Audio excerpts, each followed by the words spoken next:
జన్మభూమి ఎంత గొప్పదో, జయ హో నన్ను కన్న భూమి ఎంత గొప్పదో. నమస్తే, వెల్కమ్ టు టీవీ. కలకత్తాలో జరిగినటువంటి రేపు ఏదైతే అత్యాచారం ఘటన ఒక జూనియర్ డాక్టర్ మీద దేశం మొత్తం కూడా కలకలం రేగుతూ ఉంది.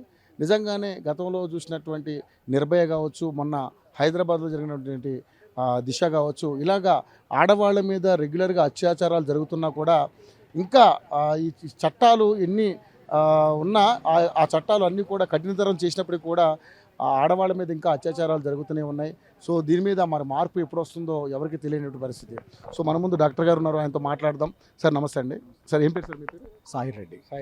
డాక్టర్ గారు, చూసాం గతంలో మనం చూసాం నిర్భయ కావచ్చు, దిశ కావచ్చు, ఇప్పుడు మళ్ళీ ఘోరం దేశం ఒక్కసారి ఉలిక్కి పడేలాగా ఈరోజు ఇండిపెండెన్స్ డే జరుపుకుంటున్నాం. ఆడవాళ్ళకి స్వతంత్రం ఎప్పుడు వస్తుందో అర్థం కావాలని పరిస్థితి. సో మరి ఈ యొక్క అత్యాచారాన్ని ఏ విధంగా చూస్తారు? చాలా హేయమైన చర్య అండి ఇది మెయిన్గా మనకి పూసలు కదిలిపోయేది ఎందుకు అని అంటే, తను సేఫ్గా తను పని చేసుకుంటూ ఆదమరిచి నిద్ర పోతున్న సమయంలో తన మీద ఇటువంటి అత్యాచారము, హత్య అనేది జరగడము అందరూ ఖండించాల్సిన విషయము. అందరూ దీని గురించి ఇటువంటిది ఎప్పుడు కూడా ఇలాంటి జరగకుండా ఉండడానికి మనం చర్యలు తీసుకోవాల్సిన అవసరం ఉంది. సో మరి నిజంగానే మరి ఎన్ని జరుగుతున్నా కూడా ఇంకా వీటికి ఒక కట్టు, అంటే ఎన్ని చట్టాలు కఠినతరం చేసినప్పుడు కూడా ఇంకా ఆడవాళ్ళ మీద అగాచాలు జరుగుతూ ఉన్నాయి.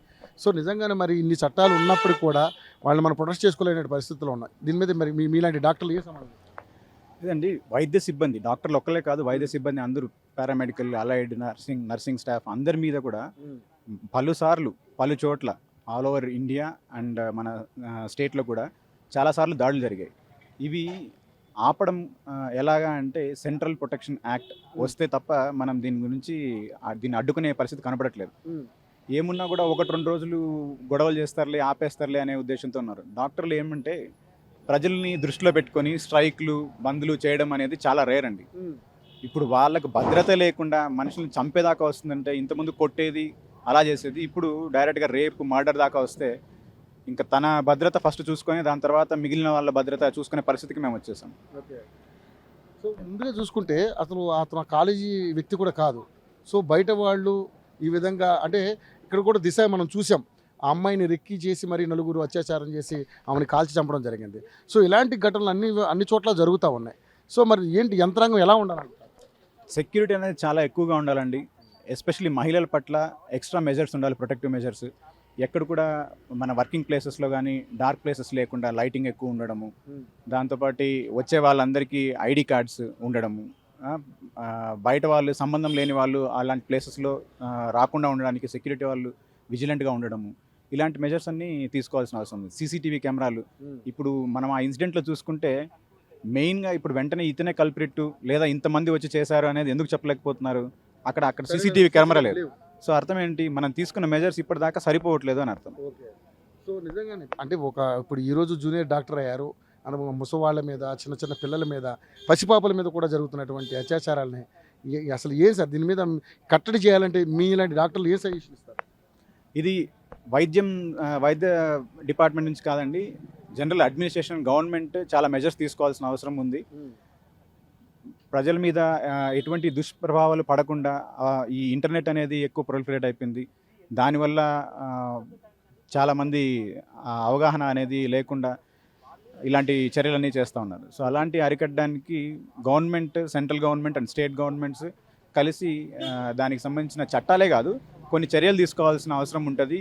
ఏ గ్రూప్ వాళ్ళు ఇలాంటి వాటికి ఎక్కువ అలవాటు పడుతున్నారు, ఇలాంటి చర్యలు చేస్తున్నారు, వాళ్ళని ఐడెంటిఫై చేసి దానికి ఏం చేయాల్సిన అవసరం ఉంది అనేది కూర్చొని మాట్లాడి దాని గురించి డెసిషన్ తీసుకోవాల్సిన అవసరం ఉంటుంది. సో చట్టాలు చాలా కఠినతరంగా చేసినప్పుడు కూడా ఎన్కౌంటర్లు చేస్తున్నారు. మన దిశలో మనం చూసాం, ఎక్కడైతే ఆ అమ్మాయి చంపబడ్డదో అక్కడే పక్కనే లోపలికి తీసుకెళ్ళి ఆ పొలాల్లో అక్కడ వాళ్ళని ఎన్కౌంటర్ చేయడం జరిగింది. అయినా కూడా మగాళ్ళలో మార్పు రావడం లేదు. అంటే వాళ్ళ సైకాలజీ ఏ విధంగా, ఒక డాక్టర్గా మీరు ఎలా చూడొచ్చు వాళ్ళ సైకాలజీ? మగవాళ్ళు అందరూ చెడ్డవాళ్ళు కాదండి. ఎంతోమందికి ప్రేరణ ఇచ్చి వాళ్ళని ముందుకి నడిపిస్తూ ఉంటారు. ఈ సైకాలజీ అనేది ఏ గ్రూప్స్లో వస్తుంది, దట్ ఇంతకుముందు చెప్పినట్టుగానే ఎటువంటి వాళ్ళు చేస్తున్నారు. ఇది దాని గురించి మనము ఇంకా ఎక్కువ పరిశోధన చేయాల్సిన అవసరం ఉందండి. అది చూసి దాన్ని బట్టి దాని మీద చర్యలు తీసుకోవాల్సిన అవసరం ఉంది. సో ఈరోజు ఆవిడకి మద్దతుగా ఈరోజు మీరు అందరూ కూడా ప్రొటెస్ట్ చేశారు. సో నిజంగానే చాలా బాధాకరమైన విషయం. మీరు ఎలా ఫీల్ అవుతున్నారు సార్? ఇది బాధ కంటే అసహ్యం వేస్తుందండి ఒక రకంగా. ఎందుకంటే ఇప్పుడు ఈ ఘటన జరిగిన తర్వాత ఎవరి జీవితాల్లో వాళ్ళు, ఎవరి దాంట్లో వాళ్ళు అలానే జరిగిపోతా ఉంది. కానీ ఇది ఒక డాక్టర్కి సంబంధించిన విషయం కాదు, ఒక మహిళ, ఒక మనిషి. సో ఇంత హేమైన చర్య, ఇంత ప్రొటెక్షన్ ఉన్న ప్లేస్లో కూడా జరిగింది అంటే దానికి ఎటువంటి రెస్పాన్స్ రావాలి, మేము ఎక్స్పెక్ట్ చేసిన రెస్పాన్స్ బయట ఎక్కడా లేదండి. సో ప్రజలు వాళ్ళ గురించి వాళ్ళు పట్టించుకునే పరిస్థితులు లేకుండా ఉన్నారా, లేకపోతే వైద్యుల గురించి అని చెప్పేసి వదిలేస్తున్నారా అనేది మనం చూసి దాని గురించి చర్యలు తీసుకోవాలి. Thank you sir, thank you so much.